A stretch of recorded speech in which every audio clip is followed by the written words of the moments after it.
Le jardin secret d'Elara. Elara, les yeux brillants d'ambition, rêvait de son premier grand salaire. Plus je gagne, mieux c'est, pensait-elle en feuilletant les annonces d'emploi les plus prestigieuses.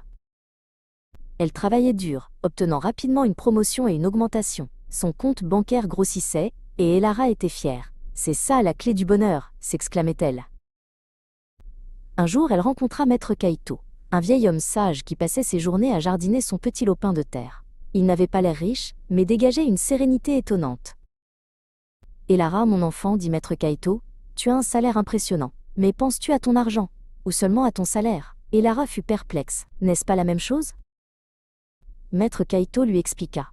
« Ton salaire est ce que tu gagnes, ton argent c'est ce que tu as et ce que tu en fais. Tu peux avoir un grand salaire et dépenser tout, ou un petit salaire et le faire grandir. » Il lui montra son jardin. Chaque graine est une petite somme. Si tu la plantes et la nourris, elle devient une grande plante. Si tu la manges tout de suite, il n'y a plus rien. Elara commença à comprendre. Elle avait toujours vu son salaire comme une récompense à dépenser. Maître Kaito lui apprenait à le voir comme une graine à cultiver. Elle apprit à épargner une partie de son salaire, à investir intelligemment, et à comprendre comment son argent pouvait travailler pour elle, même pendant qu'elle dormait. Les années passèrent, et Elara n'était plus obsédée par la taille de son salaire, mais par la santé de son jardin financier. Elle se sentait plus libre et plus sereine que jamais.